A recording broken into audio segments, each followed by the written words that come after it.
Welcome to our webinar on science, carbon capture and storage. So glad to have you here. And I want to begin our time together by thanking some people who have devoted quite a bit of energy and skill to carbon capture and storage. So big shout out to CIEL, the Center for International Environmental Law. They've got a great report out on carbon capture and storage that you would want to check out. Oil Change International, Climate Investigation Center, Physicians for Social Responsibility, particularly LA. So this morning, we're going to be talking about a really complicated and interesting topic. And I want to share with you some framing ideas, ways to think about this big, sprawling issue. And that is by looking at something that might seem remote, but is not. And that is, what's the role of government in making decisions about planetary emergency? I don't think there's any doubt that we are in the midst of a climate crisis. And governments at every single level are having to make decisions about how to address that. So whether it's the local government making plans for being more resilient in the face of coming crises, whether it is state government that's going to be permitting carbon capture and storage or making plans for electrifying various sectors of the economy, or national governments that are making plans about what to fund, what kinds of policies they should put in place, and so on. And very few projects, very few plans involve as many governments at as many levels as carbon capture and storage.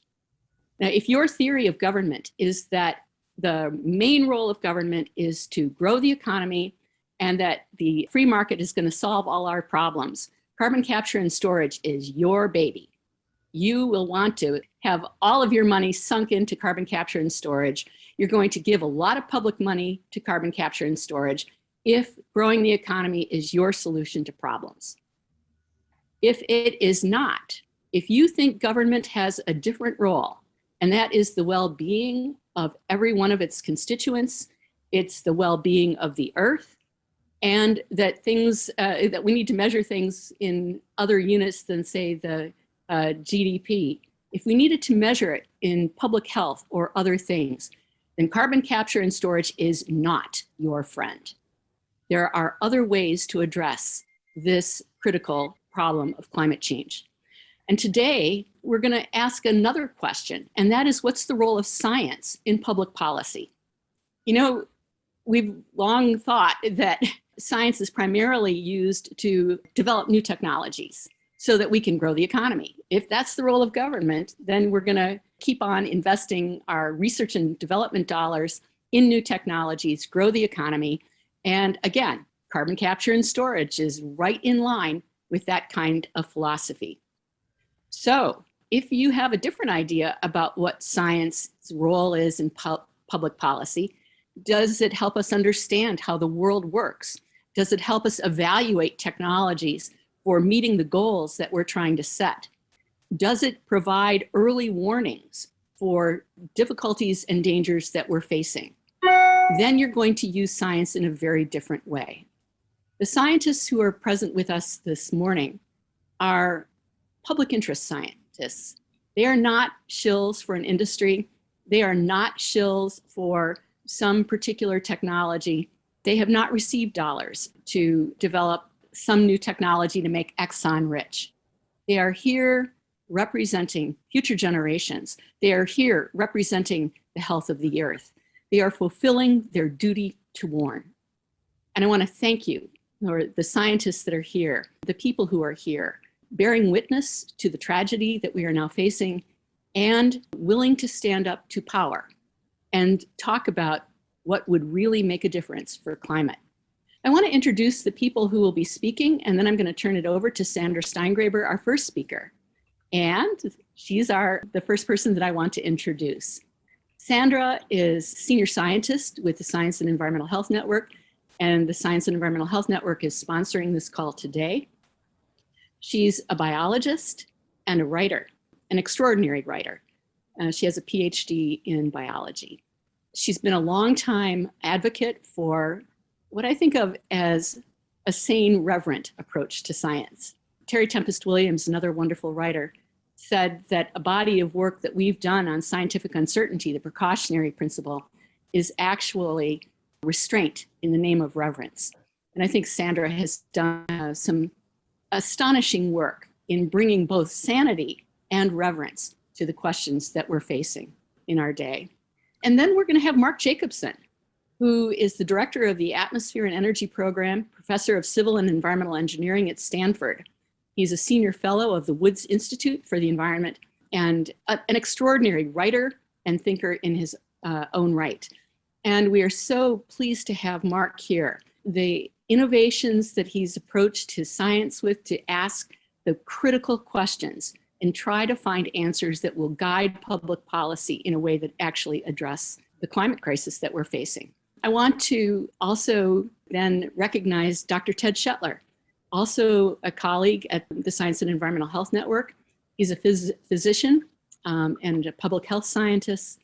He's one of the few people I know that can think about the fungus on the back of a beetle, on the leaf of a tree in a forest, in the forest in its larger ecosystem, and relate all of those together. He is one of the most compassionate physicians I've ever met, and recognizing the life and death nature of so many of the issues that we are facing. And then my longtime friend and colleague, Marta Dina Arguello. Marta brings a unique perspective in terms of environmental justice. I met Marta in our work on the precautionary principle, and what she brings to this panel is the perspective of how we bring together ethics with science. The precautionary principle is all about both epistemology, how do you know, that science component, and bringing together an ethic to the table. And so these scientists are going to tell you today about the absolute scientific details, the facts about carbon capture and storage, and then what those facts demand of us in terms of an ethical policy, in terms of what it means to be good ancestors, leaving a healthy planet to future generations, in terms of justice, so that we do not put the burden of more pollution on the backs of people who already bear too much of that burden. And so Marta, who is the executive director of Physicians for Social Responsibility in Los Angeles, will give voice to that place that sits between ethics and science. I am not going to say more until the end, when I will help moderate the questions and answers. Each panelist will turn it over to the next panelist. And so take it away, Sandra, and welcome. Welcome to all of you. Thank you, Carolyn, and hi, friends. I'm so happy to be introduced as the senior scientist at CEN, a post that I've held just since last June after retiring from academia.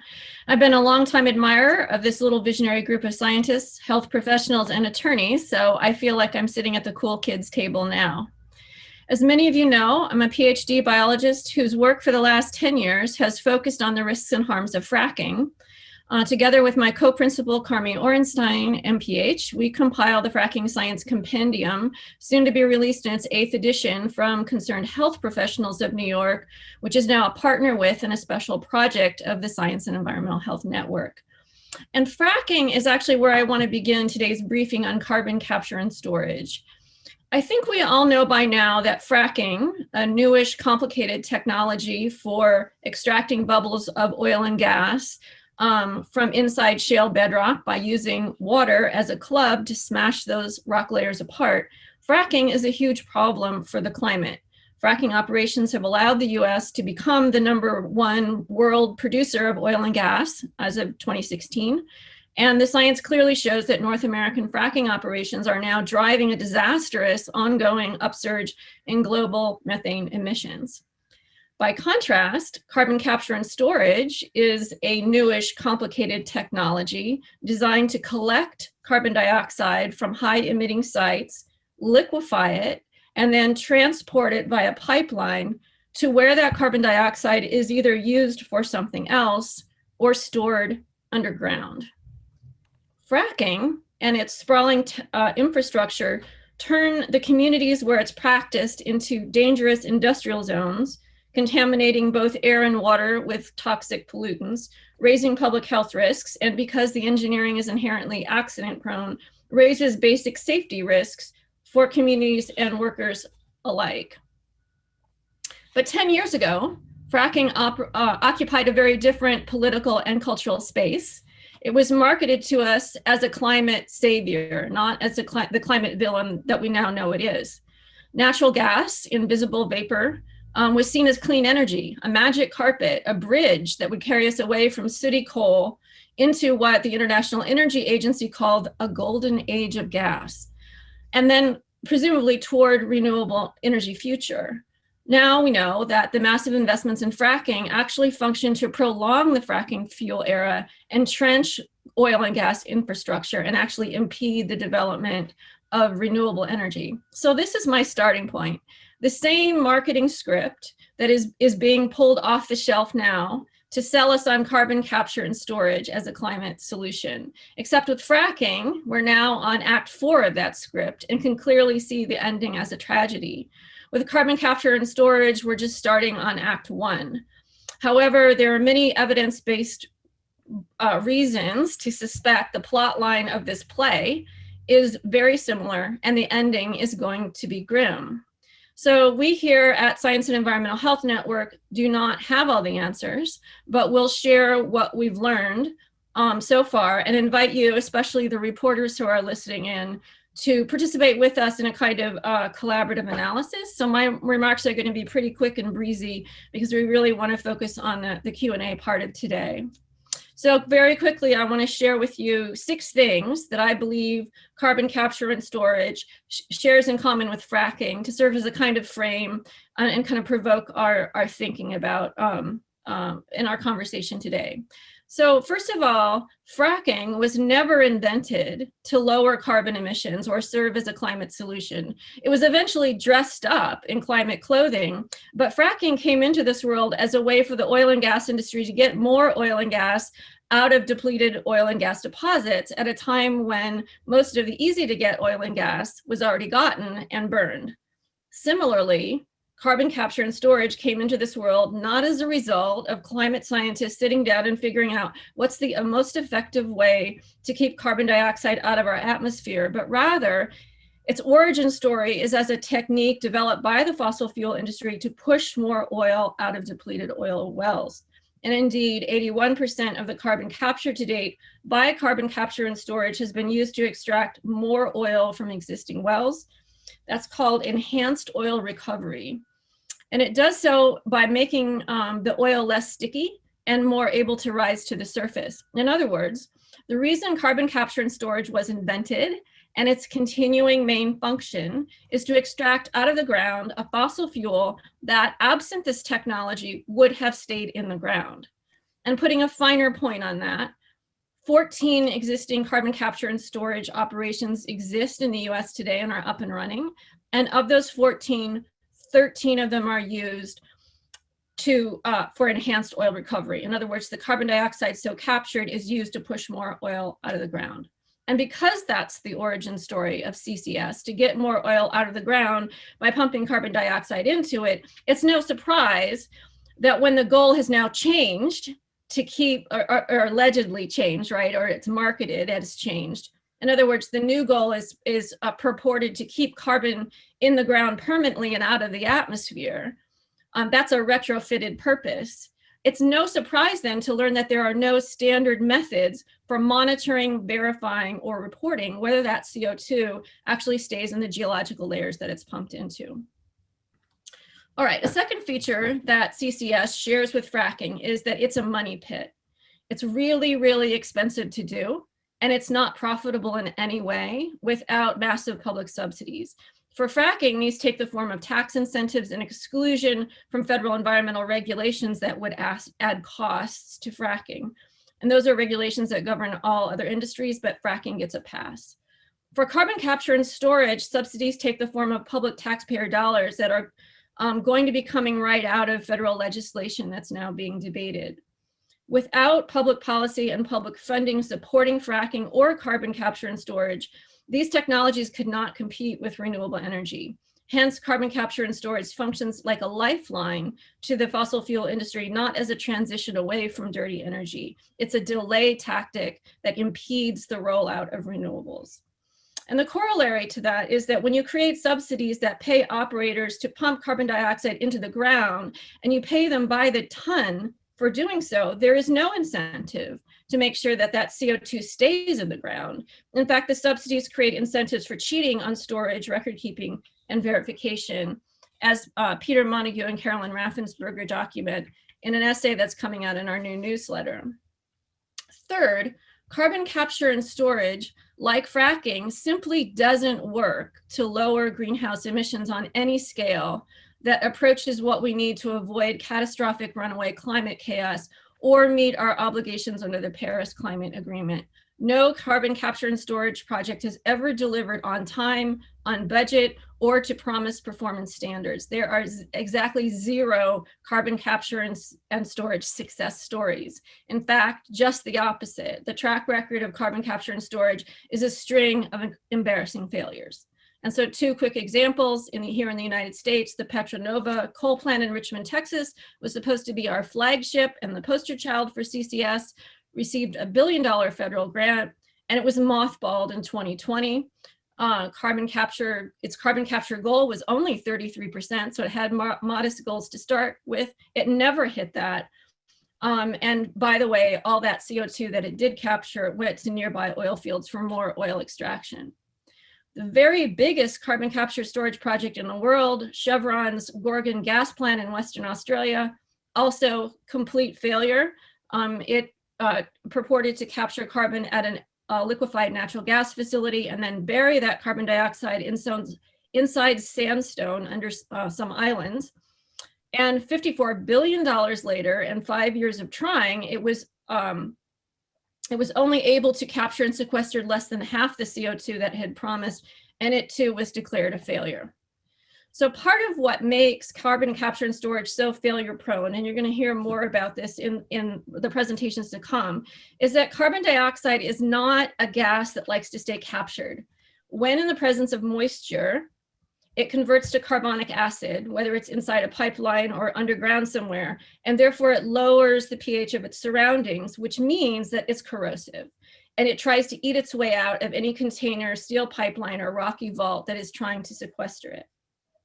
Fourth, carbon capture and storage, like fracking, is based on inherently leaky engineering because the infrastructure of that engineering includes the geology of the Earth itself, which was never designed to be a kind of impermeable lockbox. When the liquid CO2 goes into the ground in a place where there's room for it, it needs to have no fissures, no fractures, no faults. It has to be under an exact desired pressure. It cannot crack the underground vault. Any old wells that could be used as escape hatches have to be located and permanently sealed. We need to be able to map its movement. CO2 wants to move upwards. It needs 2 layers of caprock to keep it contained. It will try to move sideways. And any kind of water, of course, turns it into acid. Any sort of limestone, it's made of calcium carbonate, will easily be eaten away. So fifth, carbon capture and storage, like fracking before it, places communities at risk. The risk of accidents are great. Carbon capture and storage requires construction of a whole new network of pipelines, especially designed to contain and carry corrosive liquefied carbon dioxide under high pressure. That requires purifying the carbon dioxide to make sure no water vapor or hydrogen sulfide gas is mixed in. That adds costs. Further, these pipelines operating under high pressure are prone to leaking and rupturing. What they leak and rupture then is a colorless, odorless gas. Suffocation by carbon dioxide is what happens to us as CO2 replaces oxygen in our bodies. And evacuating from a community where there is a rupture of a CO2 pipeline is difficult because internal combustion engines like cars also need oxygen, and cars will stop running when there's a CO2 cloud. In Wazoo County, Mississippi, where there was such a carbon dioxide pipeline breach, Zombie-like drivers foaming from their mouth were pulled out by first responders of non-functioning vehicles while they were trying to escape. And then the first responders' own rescue vehicles were also sputtering as they tried to ferry those folks to the hospital. And Dr. Ted Shetler will tell you more about that. Absent accidents, carbon capture and storage makes air pollution worse at the sites where the CO2 is captured. Also, carbon capture and storage can risk groundwater pollution at the site where the CO2 is actually stored. And that's because carbonic acid leaches toxic metals out of rocks. And so the danger here is not that you'll be drinking carbonated water out of your drinking water well if CO2 should find its way into it. The danger is that that carbonated water can leach arsenic, uranium, lead, mercury, and other toxic heavy metals from rocks and make it dangerous to drink. And then lastly, and the sixth thing I would argue that fracking and carbon capture and storage have in common is that they're both examples of environmental injustices. Carbon capture and storage actually makes air pollution worse at the upstream end where the carbon is captured, as for example, at a power plant, a petrochemical plant, a steel mill, a cement plant, ethanol distillery. These are all places that we have suggested that we capture carbon from, because carbon capture and storage removes the CO2, but it allows all the other pollutants going up the stacks of those facilities to remain. And because it takes more energy to take the carbon dioxide out, then you're going to get more of those air pollutants in the air of the communities where these carbon capture facilities are located, where the machinery to capture the carbon is being driven. And of course, power plants, petrochemical plants, steel mills, cement plants, ethanol distilleries, these are facilities that are not randomly scattered across the American landscape. They're located in Black, Brown, and Indigenous communities disproportionately, and in poor rural white communities, such as the one that I grew up in, downwind from the world's second largest ethanol distillery. And every day I talk to my mother on the phone, who has, as a lifelong non-smoker, pulmonary and congestion problems from some of the worst air quality she breathed in the state of Illinois. So with that, I'm going to turn hand the baton over to Dr. Mark Jacobson. Take it away, Mark. Okay, thanks, Sandra. I'm going to share my screen. So I'm going to talk about carbon capture, direct air capture, and blue hydrogen based on two studies we did looking at these issues. And so the first I'll talk about carbon capture, and specifically the Petra Nova plant that Sandra mentioned was in Texas. It was actually started operating, well, there's a coal plant there that they added carbon capture equipment to that started operating in 2017. It operated for 3 years, and then the whole thing was shut down because of its inefficiency and economic cost. It's high cost. So this carbon capture plant, the carbon capture equipment required so much energy that they built a natural gas plant just to run the carbon capture equipment for the coal plant. This is just to give you an idea of how ridiculous this is from the get-go. This natural gas plant required natural gas to be mined, so you needed more mining and drilling for gas, and then there's more fossil fuels burned in that process, and then there's methane leakage from that process. None of that's captured. Then there are pipes, and there's leakage from the pipes, and the natural gas goes to a processing station where energy is used to purify the natural gas a little bit. And there's energy used there and emissions, and none of that's captured. And then there's more pipes to the Denton, Texas, or the Petra Nova plant in Texas. There are more leaks there. Then the natural gas is burned. None of the carbon dioxide is captured there. So you can see that this whole thing is like a shell game where they're capturing CO2 from the coal plant exhaust, but nothing from this new natural gas plant. And also there's nothing captured from the upstream mining of the coal. So I'm going to just show you some numbers here. We looked at data for the 2017 year. And this is over a 20-year time frame. I'll look at the first column here. So the upstream CO2 leaked from CO2 and leaked methane from the coal, because coal mining also has methane leaks. And all these units are kilograms of CO2 equivalent. So it's methane is converted to carbon dioxide equivalent based on global warming potential per megawatt hour of electricity produced by the coal plant. So there's 450 kilograms per megawatt hour from the upstream mining of the coal. Then there's 931 from the stack, CO2 from the stack of the coal. And that's a total of about 1,400. Of that 1,400, well, 516 is captured by the equipment, and that's only from the stack. And so from the stack, that's a 55% capture rate. To put that in perspective, the claim has been in IPCC that carbon capture is around 90% or higher capture. If now over 3 years, to be fair, the capture rate from Petronova was 70%. So this was the first year, it was a little less efficient. However, the boundary, there's only one other carbon capture plant associated with coal in the world, and that's in Canada, and that's the Boundary Dam plant, and that's been there 6 years, and the average over 6 years is 55%. Now, the largest carbon capture plant in the world is the Gorgon facility in Australia, which is associated with a liquefied natural gas plant, and that capture rate over 5 years is 20%. So 20%, 55%, 70%, you can see they're all less than 90%. And the industry is claiming when we get to blue hydrogen, they're claiming they can get to 98%. Well, okay, so, there's also a difference, just to point out right now, there's a difference between what's called full load capture, which is when you have everything's operating perfectly and running smoothly, and you actually have somewhere to put the carbon dioxide, where you can get around 90, 91% capture. In fact, that's what happened at Petronova. At the best case, in the best hours, you can get 90, 91% capture. But averaged over a year, you get 55% here. And that's because, first of all, there's not always a place to put the carbon dioxide. There's there's unplanned and planned maintenance. And there's also less efficiency at different times of the year for different reasons. So there are all sorts of reasons you're not getting the maximum capture rate. But the average here for this year is 55%. Then on top of that, the natural gas plant and its upstream mining and leaks resulted in 367. So of that 516, you subtract 367 from that, the actual capture rate was 149 out of 1,400. So that's a 10.8% capture rate over 20 years. And it's not much better over 100 years, it's like 20%. And that's a lot lower than the claims of 90% capture.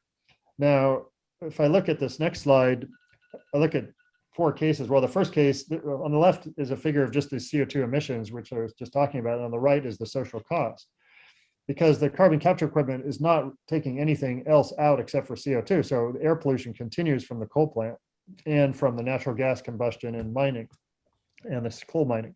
Well, on the left panel, the left bar is no capture. That's the CO2 emissions, around 1,400 kilograms of CO2 per megawatt hour. And the second bar is the natural gas powering the carbon capture equipment. So you do reduce the CO2. The orange is the emissions from the upstream, the orange and blue are emissions from the upstream mining of the coal and the methane leaks from that. The red is the coal combustion. Yellow is the natural gas combustion. Green and purple are upstream mining of natural gas. So you do get a slight reduction, but not very much, from using carbon capture with powered by natural gas.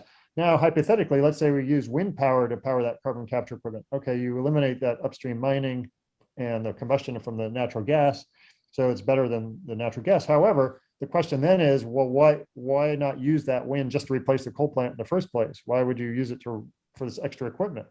And indeed, if you use the wind just to replace the coal, you reduce even more carbon dioxide equivalent emissions. So that's obviously the best case. Now look in terms of the CO2, but let's look at the full picture, which is in terms of the cost. In terms of on the left, on the right side, and the left bar, that's the total social cost, which the blue is the energy plus equipment cost, the brown is the air pollution cost, and the black is the carbon dioxide equivalent emissions cost based on the social cost of carbon.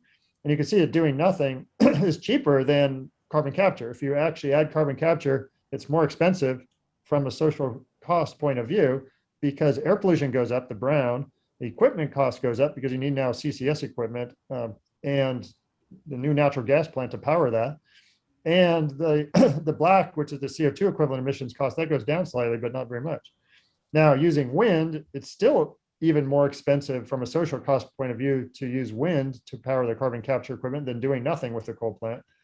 because your air pollution cost stays the same, your equipment cost goes up, and your CO2 cost goes down only slightly. So those are still worse. But using wind to just replace the coal, then your air pollution goes down, your energy and equipment cost goes down, and your carbon dioxide cost goes down. So that's the best case by far. So the lesson here is it's always better to use renewables to replace fossil fuels in whatever application than to ever run carbon capture equipment for any purpose. There's really no case ever that it's better to use renewables to run carbon capture equipment than to just replace the fossil fuels.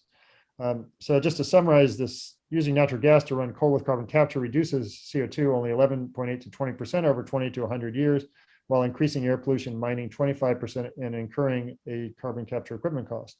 Using wind to run coal with carbon capture in use reduces CO2 only 34 to 44%, while keeping air pollution, mining the same, and while incurring an equipment cost. Using wind to replace coal reduces CO2, air pollution, and mining about 50% and has no equipment cost. I should mention, I didn't even discuss what happens to the carbon dioxide after it was captured. In this case, the CO2 is piped to a nearby oil field where it was bound with oil to make it less dense, so more oil could be lifted to the ground. And then you had more oil comes out. And it turns out that that process of that, all the carbon that was captured, 40% of that is lost from this process.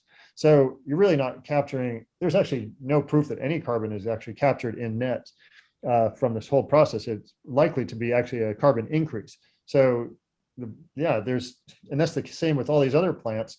When you actually add everything up and not just focus narrowly on the stack and the carbon capture equipment at the stack, but just look at the broader scale of everything that's added on all the additional mining that's needed.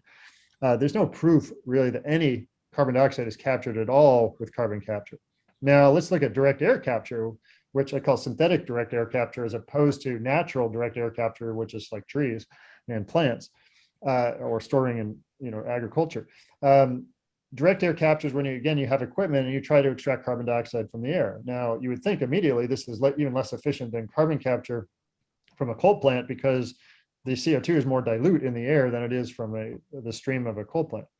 So you have the same issues. You need energy to run the carbon capture equipment, and you need equipment.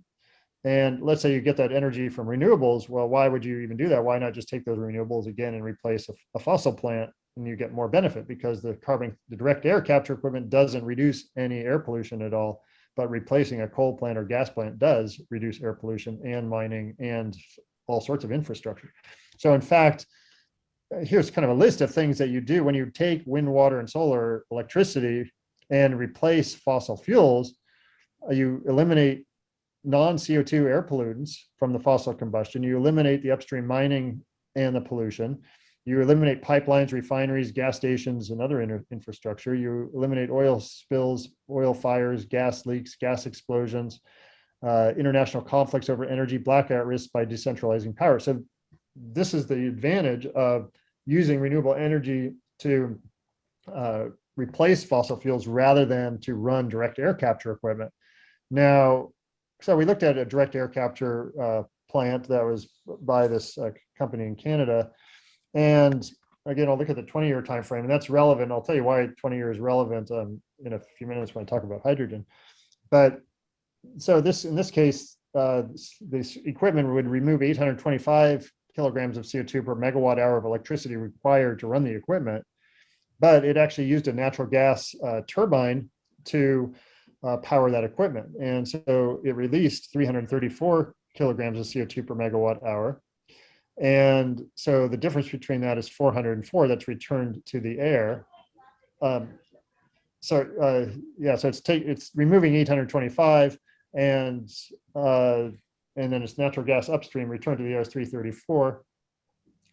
The upstream from the natural gas is 334. The combustion from the natural gas is 404.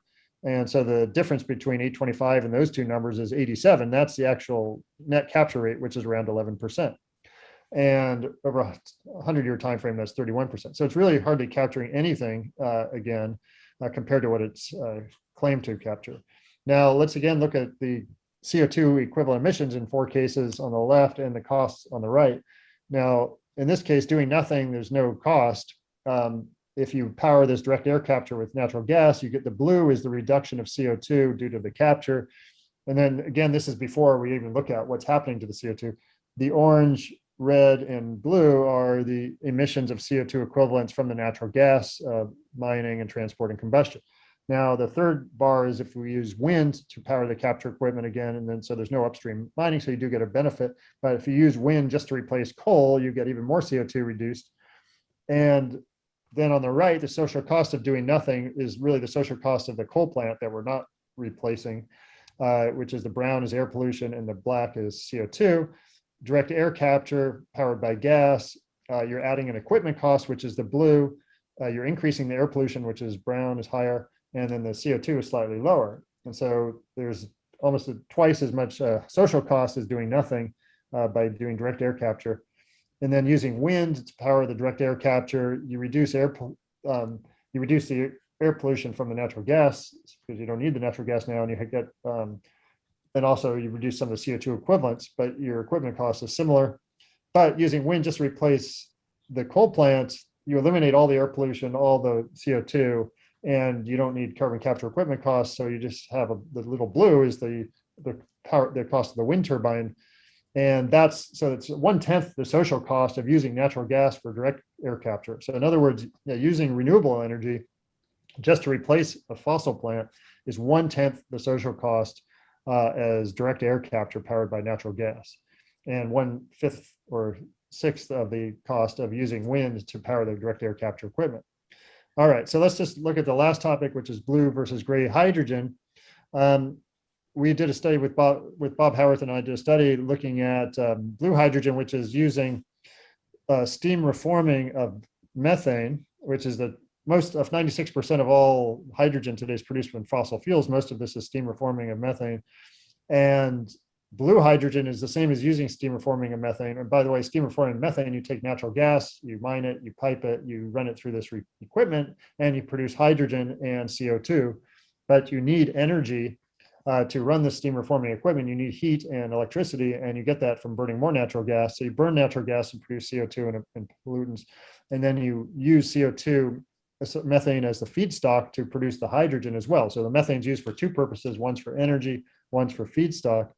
And you then add blue hydrogen is basically that steam reforming process, which is called gray hydrogen, but adding on top of that carbon capture equipment to capture the CO2 from both or either the burning of the methane for energy or from the feedstock CO2.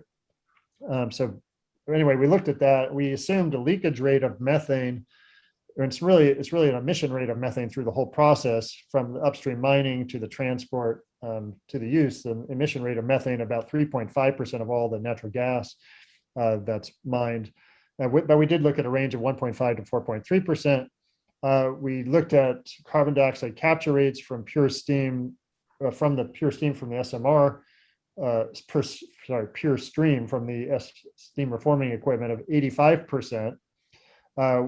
And we looked at a range of 78 to 90% now. And then we looked at the combustion emissions, assuming carbon capture rate of 65%. So the 65% is from the combustion, which is similar to the cases I just discussed, which I mentioned there was a range between 20% and 70% for fossil fuel plants or LNG capture. So that's the 65%. The 85% capture rate is for when you have the steam reformer, there's a pure stream of CO2, and there it should be higher than from the combustion gases.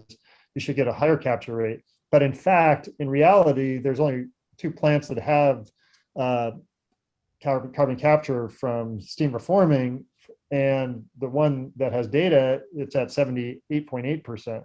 And we assumed 85%. So we assumed higher than the actual data. So, and then the other thing we assumed is a 20-year lifetime, as opposed to, well, we also looked at a 100-year lifetime, but 20 years was the baseline.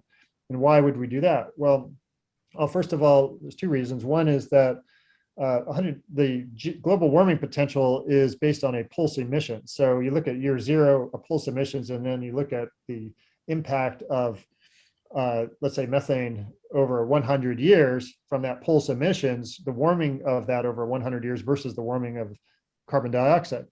But in our case, we're not looking at a pulse emissions, we're looking at a continuous emissions. So year 1, year 2, year 3, year 4. So 100-year GWP is not physically correct because we're not looking at a pulse emissions in year 0, we're looking at continuous emissions. So we really should be integrating from year 0 to 100 and then looking at year 1 emissions to year 100, year 2 emissions to year 100, year 3 emissions to year 100. So that would give you a totally different answer than just looking at a 100-year GWP. So 20-year GWP, although not perfect, actually gives you a better average over 100 years than for a continuous emissions than does a 100-year GWP. So it's physically completely incorrect in this application to look at a 100-year GWP.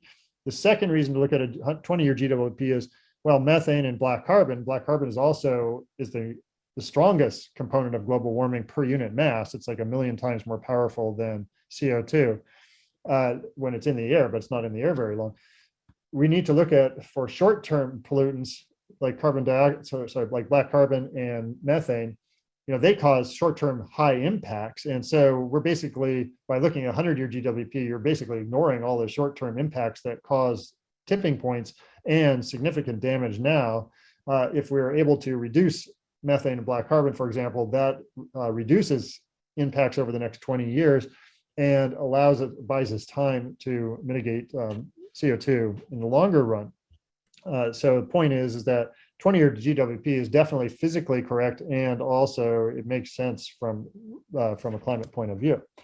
Now, I know I've gone too long. We did look at ATR, which is autothermal reforming. Sorry, we didn't calculate ATR in this paper, but I just want to point out, people have proposed that, ATR, autothermal reforming, is better than SMR, steam reforming. And I'm not going to explain what ATR is really, except I will say that ATR on its face is less efficient than SMR because steam reforming of methane, you get 4 molecules of hydrogen per molecule of methane. With ATR, you get 2. And then if you add additional equipment, you can get up to 2.9. So you need always then 38 to 100% more methane to run ATR equipment. And ATR requires pure oxygen. So you need additional equipment for oxygen separation. To do that, they also add a fuel cell, and that's additional equipment beyond that. And the fuel cell provides electricity and heat to run the oxygen separation and the ATR equipment. You'll still need carbon capture equipment. Then in both cases, you need pipes for CO2 and for methane. So you need 2 sets of pipes.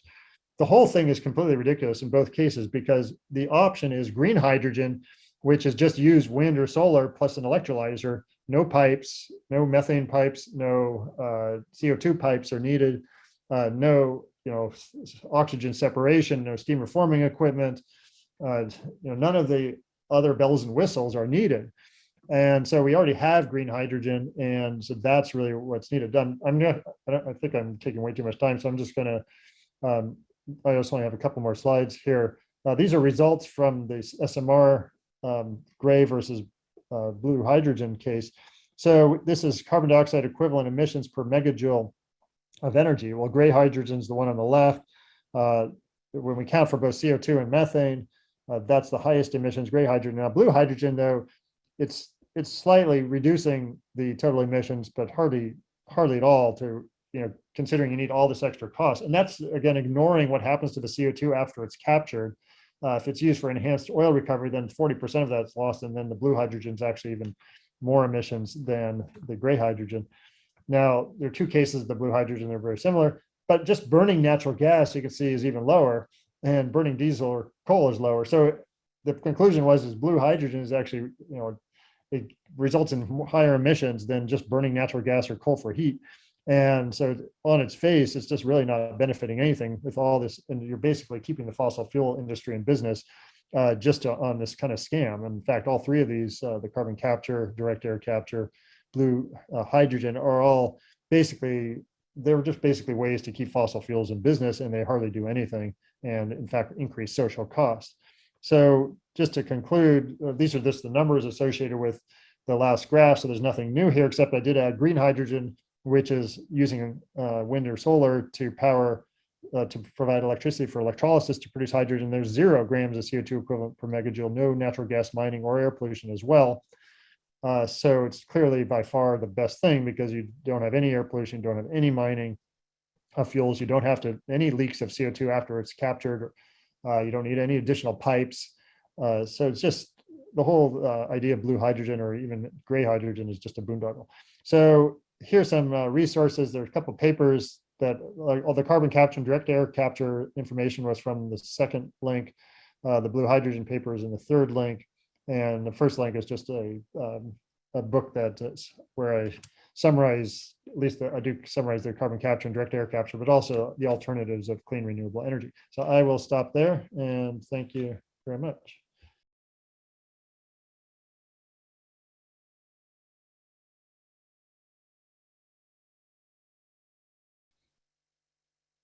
And I will turn this over to Dr. Ted Shetler. Thank you, Sandra. And thanks for the opportunity to speak with you all today. Thanks for joining us. I'm going to talk about public health hazards and risks associated with carbon capture, transport, and sequestration. And I want to point out at the beginning that I'm not going to touch much at all on occupational hazards and risks associated with these technologies, but they're very real and should be considered, but beyond the scope of what I want to talk about today.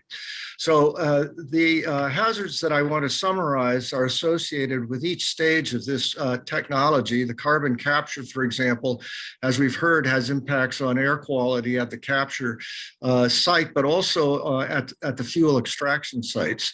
Then there are hazards associated with transport, in particular pipeline failures, then storage, and as we've heard, there are potential drinking water and atmospheric contamination to consider, and then I'll finish with a few conclusions.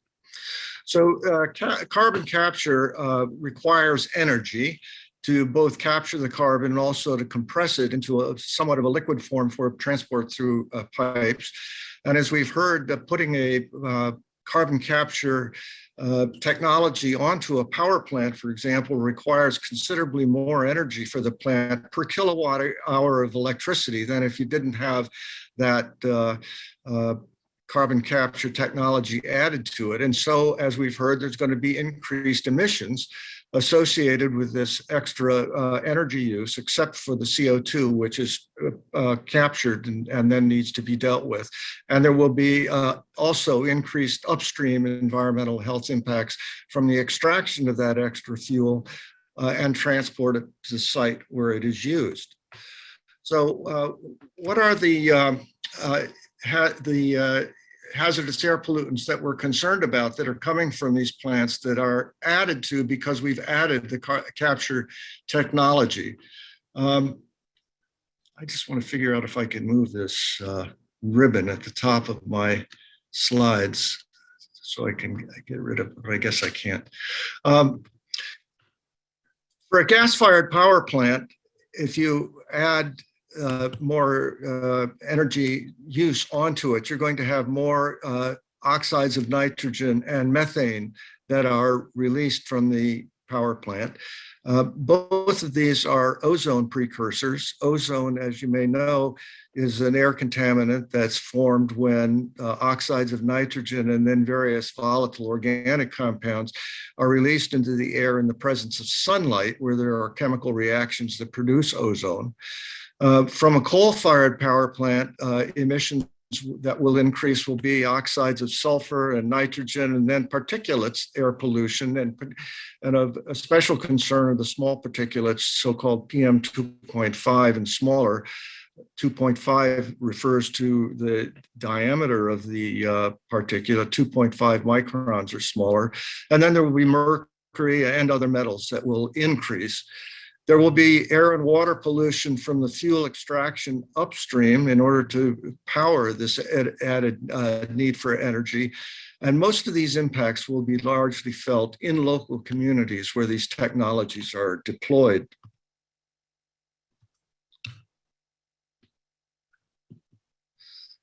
Now, the health effects of these pollutants will depend on the pollutant mix and concentrations and the durations of exposures. And on this slide, what I've done is summarize health effects that we know are associated with exposure to the various contaminants that I just mentioned. For example, the oxides of nitrogen, NOx, results in increased airway inflammation, decreased lung function, asthma exacerbations, increased response to allergens, and NOx also contributes to the formation of fine particles and ground level ozone. Ozone is clearly associated with increased cough, wheeze, and not only asthma exacerbations, but also asthma onset in people who didn't previously have asthma, as well as aggravating other respiratory diseases. Particulate air pollution is an important contributor to air pollution. It's particularly the small particles that are of concern because they get deeply into the lungs, down into the alveoli, the small sacs, where the air exchange happens in our lungs, and ultrafine particles actually can pass through the membranes at the alveolar level into the bloodstream and circulate through the systemic circulation, causing a more diffuse inflammatory reaction. And we have lots of data from many studies now showing that increased exposure to particulate air pollution is associated with premature mortality, increased hospitalizations for both cardiovascular disease and respiratory diseases, cognitive decline and dementia associated with particulate air pollution is now fairly well accepted as the new health effect that has been clearly demonstrated to be associated with particulate air pollution. And then there's effects with exposure during pregnancy, resulting in preterm birth, low birth weight, and birth defects. And in particular, certain cardiovascular birth defects are associated with exposure to particulate air pollution. So these are health impacts that are associated with air pollution that is known to come from power plants that would be increased as a result of adding carbon capture technologies to the flue gas stream. I should point out that existing EPA standards for all of these air pollutants that I've described here are often exceeded in many communities. And for example, for particulate air pollution, PM2.5, there's no evidence of any safe threshold. So the point is that communities that are experiencing increases of these are going to be clearly having increased health effects at any level of emissions that increases. Now, moving on now to the transport of the CO2 that is captured, it is typically transferred through pipelines. It's compressed into a liquid, and because both hydrogen sulfide, which is a common contaminant, and water which results in the formation of carbonic acid, are corrosive to the pipes. The limits of water and hydrogen sulfide are fairly well established. If they're exceeded, the pipe integrity is at risk. It's clear that gas from many gas wells is wet, contains water, and it also contains varying concentrations of CO2 and hydrogen sulfide. So it needs to be treated to have these contaminants removed to levels that are safe for transport. Both hydrogen sulfide and carbonic acid are corrosive, as I've mentioned. So if they're going to be present and above the minimal levels, then the pipelines need to be made out of some kind of a stainless steel, which is usually accomplished by using a chromium alloy, chromium and or other metal alloys. But if these are transported through the typical carbon steel pipeline, and if there are excessive amounts of water and hydrogen sulfide in the CO2 stream, the integrity of the pipe is at risk. So what happens if a CO2 pipeline fails and ruptures?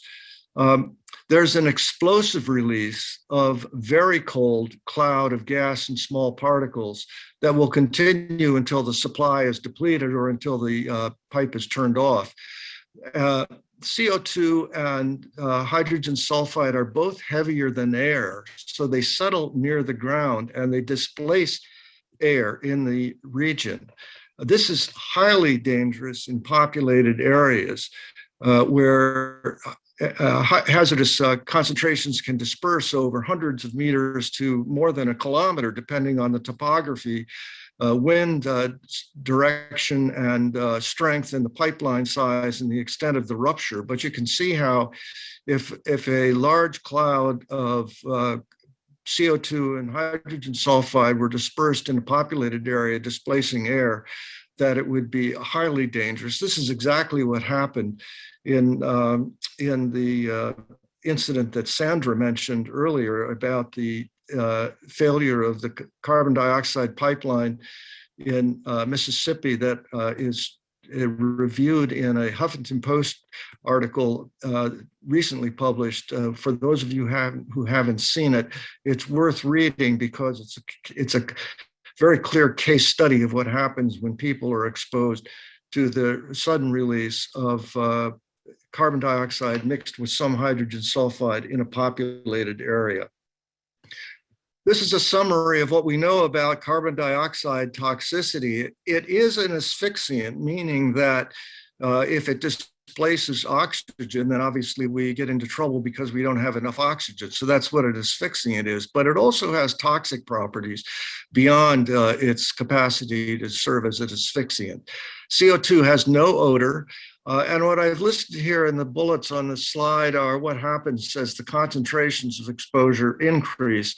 Concentrations of about 2% CO2 stimulate our respiratory centers so that we increase our breathing rate and the amount of air that we breathe.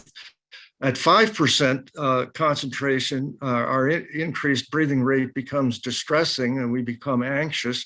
And we also begin to develop changes in the pH of our blood, a so-called respiratory acidosis that is the result of the CO2 in the bloodstream becoming carbonic acid, just like happens to it in the pipes.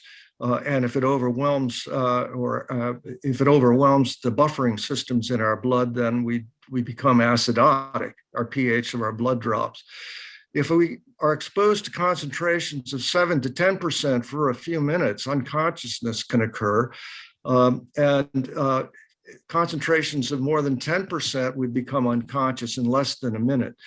At levels that are over that, it can cause convulsions, coma, and death. At more than 20%, it rapidly leads to a loss of consciousness in seconds and rapid death. So you can see that as the concentrations increase, it becomes increasingly hazardous.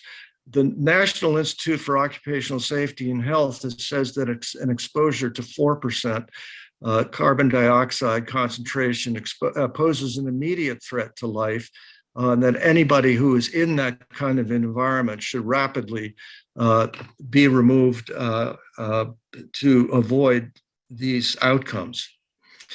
Now, I want to say something about the toxicity of hydrogen sulfide because it is a common contaminant of carbon dioxide that's being transported by pipe. And when releases occur, it can add to the toxic properties of the mixture. This clearly was part of the story in the Mississippi rupture that occurred in early 2020 because the smell of hydrogen sulfide is the smell of rotten eggs, and it was clearly described by people who were exposed to the gas. It naturally occurs in crude petroleum and natural gas wells. The amount of it in gas varies from one gas field or oil field to another, but can be as high as 20% in some gas wells. It has a very low odor threshold. So if it's present at any, even low levels of concentration, people who are exposed to it clearly recognize the smell quite readily. As I mentioned, it's heavier than air. It's highly toxic. And you'll see here that the National Institute for Occupational Safety and Health has said that levels of 100 parts per million, which is equivalent to 0.01%, is immediately dangerous to life or health. So it's considerably more toxic than CO2 in that regard. This is a summary of what we know about the toxicity of hydrogen sulfide. It can produce extremely rapid central nervous system and respiratory depression, and also because it displaces oxygen can cause seizures on that basis alone.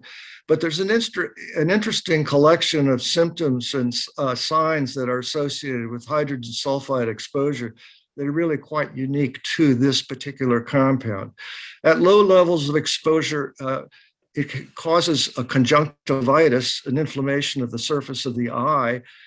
People who are exposed to this gas in oil and gas field often call that a gas eye because so many of them experience it, low levels of exposure there.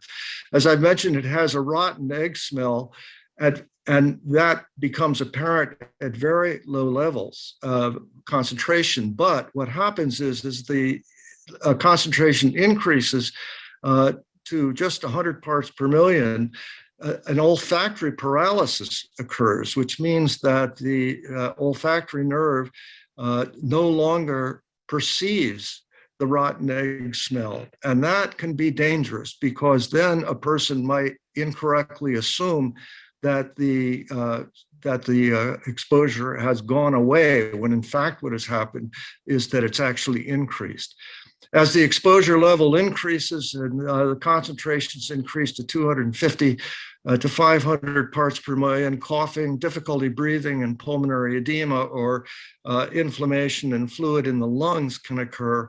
And it's interesting to note that this actually can be delayed for 1 to 3 days after the initial exposure.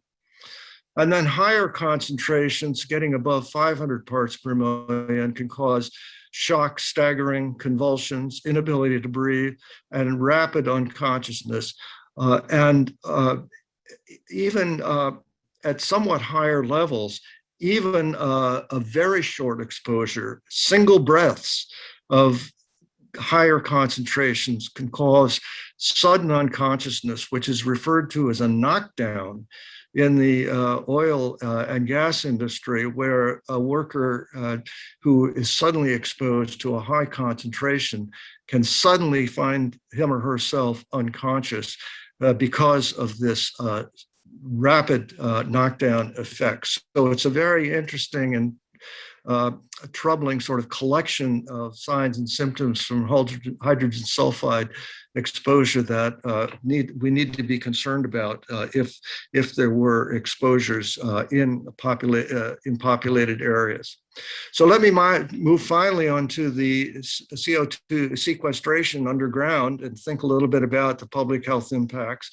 We need, obviously, as Sandra has mentioned, a geological formation that is thought to be correct for receiving the CO2 that's going to be injected underground. It needs to be adequately porous so that the CO2 can percolate through it, and it needs to have the proper thickness so it has the hoped for storage capacity and permeability for injectivity. So those are all sort of requirements. And then it has to have an intact cap rock over the injection site to keep the CO2 injected from leaking out. If the pore fluid pressure is excessive as this injection goes on, this can lead to failure of the cap rock. So there's geomechanical and hydrologic hazards which can occur with overpressurization of this receiving area of the geology, which can induce earthquakes, activation of faults, cap rock fractures, leakage through wells, and then CO2 or brine migration into drinking water aquifers, which may lay above the area where the CO2 is being injected. And if it leaks to the surface, if the CO2 leaks all the way to the surface, it will be re-emitted into the atmosphere as the greenhouse gas that we were trying to avoid. And detecting these leaks over time requires ongoing monitoring, and the direct techniques for monitoring are extremely limited. As Sandra mentioned, the CO2 combines with water to cause carbonic acid, which can then changes the pH, which then can promote leakage of contaminants into drinking water. For example, heavy metals such as lead, cadmium, and arsenic and uranium can be mobilized out of the rock formations and get into drinking water aquifers. Conceivably, this could also lead to leaching of organic compounds, which are buried deep beneath in the substrata, including components of petroleum like benzene, toluene, ethylbenzene, and so on, and other compounds from the organic matter which are present in the aquifer could be mobilized by this change in the pH. Impacts on drinking water quality will be site-specific and will depend on a variety of factors, including the local geology, the size of the leak, and the kinds of bacteria in the water. And I just wanted to show this figure from the IPCC 2018 report on carbon capture and storage to give you some sense of the timeline that we need to be thinking about here. So for example, up here at the top is the injection. This, by the way, this is years down here in the bottom. So this is 10 years here, this is 100 years, this is 1,000 years. So the injection would happen over some period of time, presumably in the neighborhood of years in a particular storage site, if this is really what it was used for and intended to be. The trap filling happens quite in parallel with the injection. But what I want to point out here is that things like the solution of the dissolution, the dissolving of the carbon dioxide into the brine, which is this bar here, happens more slowly. We're now getting out to 1,000 years as this gradually happens. And the mineralization, that is the turning of the carbon dioxide into rock again, happens extremely slowly. So during this time, we need monitoring because over these initial years that we're talking about, 10 to 100 to 1,000 years, there's always the opportunity for this CO2 that we thought was sequestered to make its way out of this underground vault and find its way into drinking water wells or into the atmosphere again. So to conclude, there are potential health hazards and risks associated with each stage of this process: capture, transport, and sequestration. These health effects vary from immediately life-threatening to long-term illness. They can occur within seconds to minutes to weeks to years to decades to centuries with immediate and long-lasting public environmental health implications. Carbon sequestration for permanent storage is going to require very long-term monitoring through unproven mechanisms that are early in development. And as we've seen, and I think is clear, this entire system now is largely in support of continued extraction and burning of fossil fuels and biomass. And with that, I'll stop and pass it over to Marta. Thank you. That was amazing. So where do I start? I think I'll start with this. And I've been perusing the questions, right? And I think it is really important what questions we ask, right? When we're talking about both policy decisions and the role of science, and as Carolyn said, the role of ethics. And so as a physicians and health professional organization, we often talk about first do no harm and how we root that principle in how we make decisions. And then from an environmental justice perspective, those same questions, who bears the burdens of our policy choices, of our science choices? And then who bears the most burden from our the way the system is currently working? And so based on, my first reaction is like, so why are we doing this? Well, we're doing this because most of us who are climate activists are obsessed with carbon. And what I like to say, and I think what the presentation today has shown, particularly Dr. Jacobson and Ted's presentation, is that carbon is the co-pollutant. And if we want to actually make ethical decisions based on protecting health and the health of future generations, and to some extent the planet, I'm going to say something that's sacrilege to this religion around carbon. Carbon is the co-pollutant. You have to root your decisions where we breathe. We call it lung level. At the level, so the refineries, the oil extraction sites, all the pipeline, all those potential places where we may use this technology, you have to take into consideration what people are breathing first. and then figure out how to solve the other problems. If you focus on black carbon, if you focus on the short-lived climate pollutants, you actually get more bang for your buck in terms of protecting public health, which is, and I hate to use extractive language, because at the core of this, it's about how that this is, again, an extractive technology that is unproven. And what we do know is that it is not focused on the solutions that our communities need. And that's, where we live, breathe, work, and learn. That's where we have to focus reductions. And that's where we have to focus the innovation. And as a community of activists, we also need to question our own thinking about, should our North Star be the carbon reductions? So in California, let's see, I'm trying to be linear, but I'm not a linear person. So I think when a solution, what am I trying to say? And if we continue to focus on carbon and finding large scale solutions, if we still think this big thing, right? Large scale energy production is what's going to get us out of the problem of what large scale energy production got us into. I think that's magical thinking.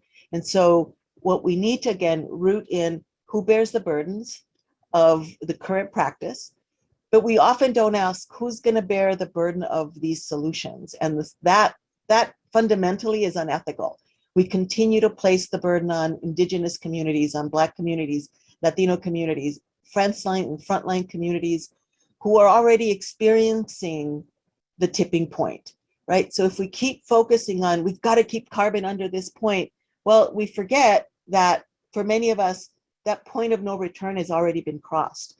And so our solutions have to be rooted in regeneration and restoration. And the process is as important as the technology. Tapping into Indigenous and community knowledge is essential to making ethical decisions about how we get ourselves out of the mess that we are in right now.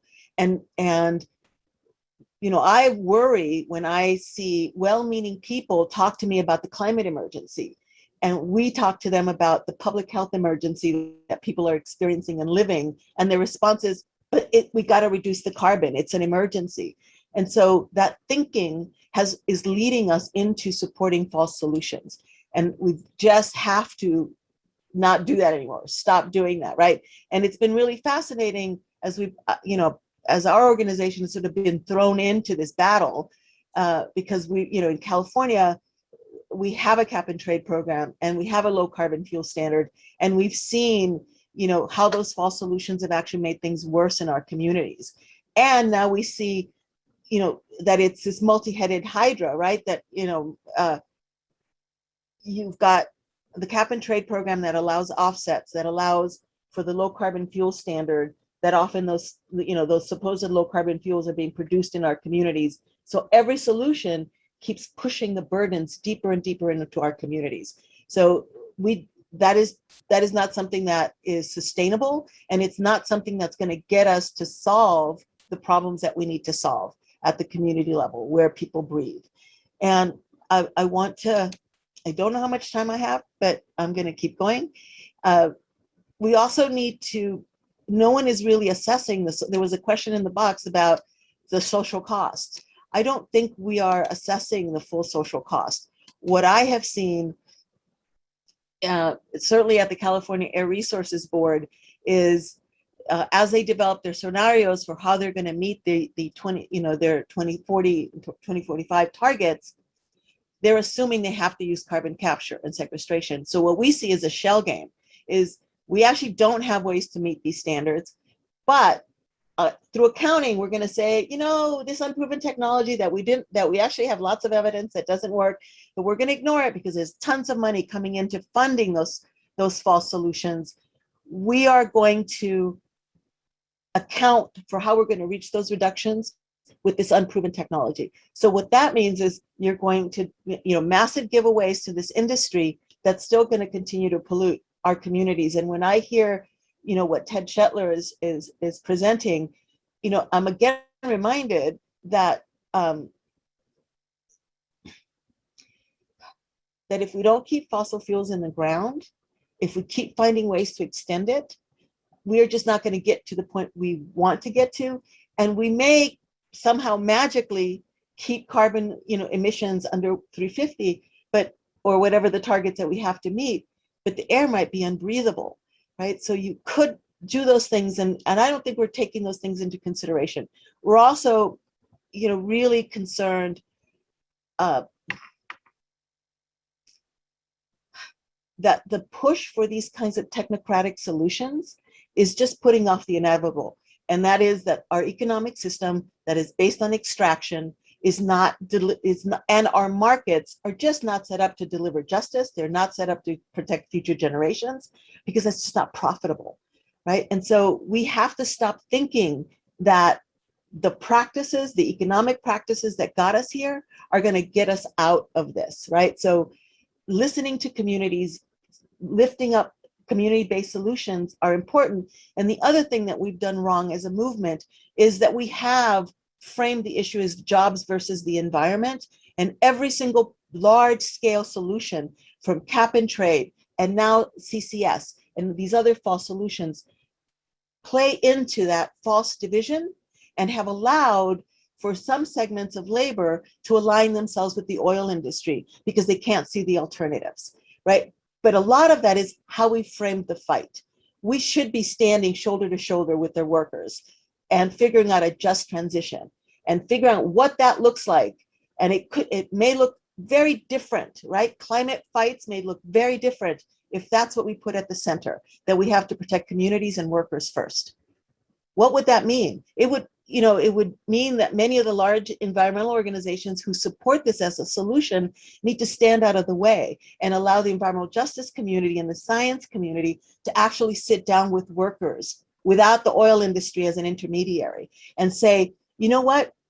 There may not be the giant kinds of jobs that you get with building giant monstrosities that we shouldn't be building, but there may be decentralized, smaller ways to actually clean up the mess that we've created and have, that's where the public dollars need to go. And that's sort of our political task, right? To make sure that we're aligned and that even though it's an emergency and carbon keeps you up at night, remember, carbon is the co-pollutant, right? The fight should be about cleaning the air where we live, work, and play.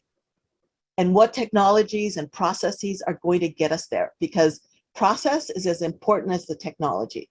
And so making sure that we have deep democracy where we're doing this participation, deep democracy at the local level, at the state level, so that we actually have a budget that reflects our values. I know there was a lot of questions about the reconciliation. And what I think is that we lost that battle at the national level because there's just so much capital that is pushing that.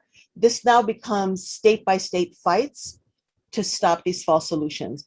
And it's as important to work with government as it is with our allies in the big green group, so that we can actually take all that money and power that right now is being invested in false technical solutions and move toward deep energy democracy, guided by indigenous knowledge, empower communities to organize and mobilize, because science won't win the day, right? Being right and being morally correct does not win the day.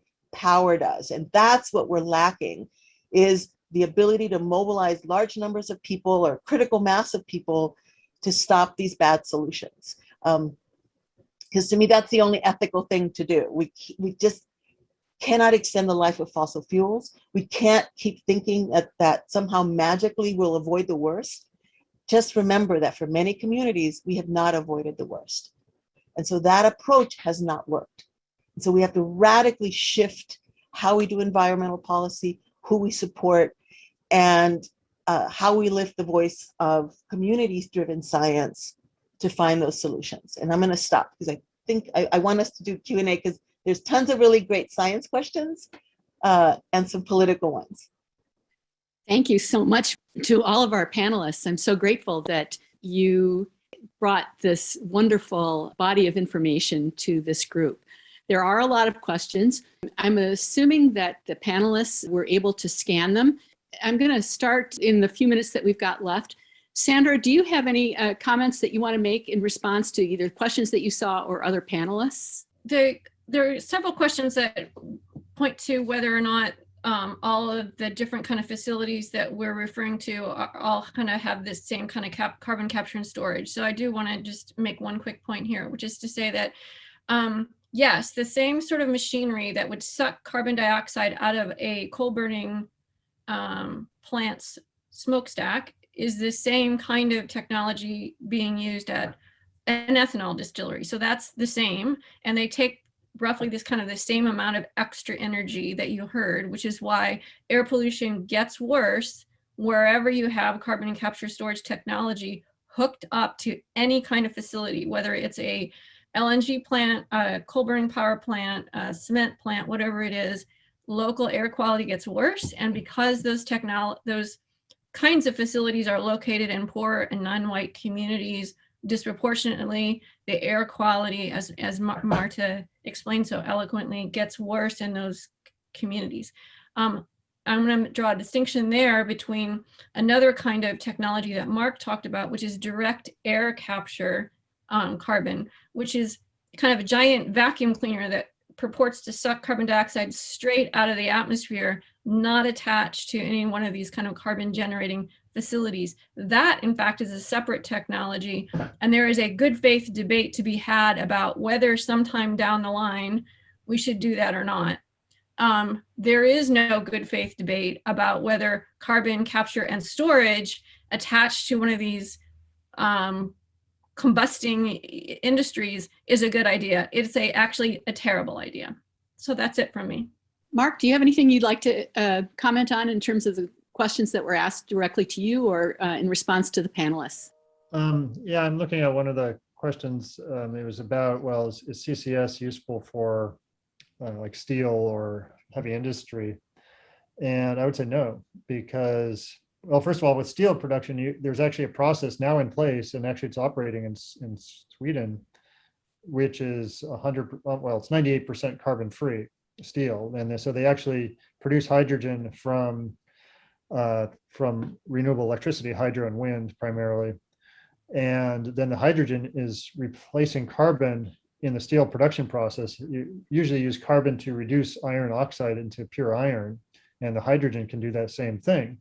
So by those two steps, plus using electricity powered by renewables for the high temperatures, you can reduce 98% of carbon from steel production.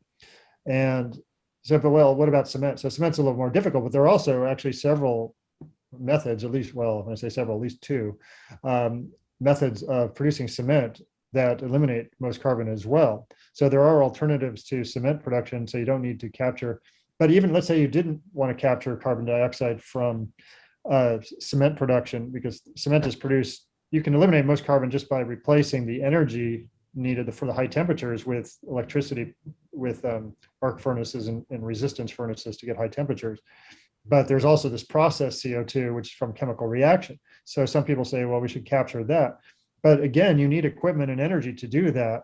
And even if you use renewable energy, why not just use that renewable energy to replace a coal plant or gas plant, where you not only reduce more CO2 than you would from using the equipment plus energy for capturing the CO2 from the cement, but you'd reduce air pollution and the mining and the pipes and everything else. So you just get a much bigger benefit every single case by not doing carbon capture and using the renewable energy, using that money to buy renewable energy to replace coal, gas, oil. We just have such a big problem. We have to solve 80% of the problem in 9 years.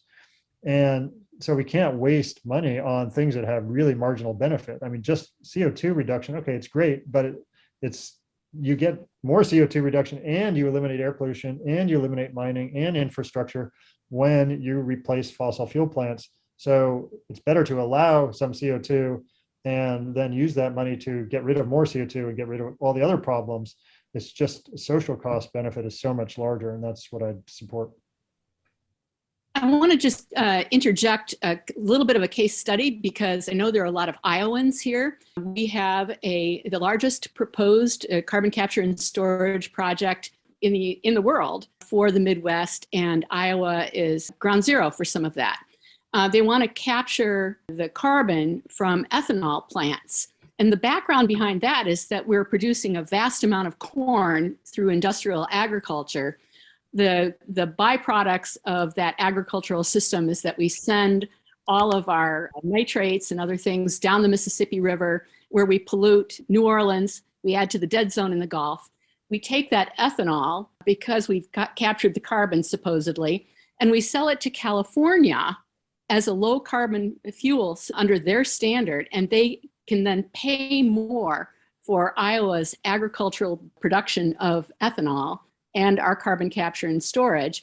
And then we're going to ship that carbon through thousands of miles of CO2 pipelines crossing that agricultural land to North Dakota, where either they're going to bury it or use it for enhanced oil recovery.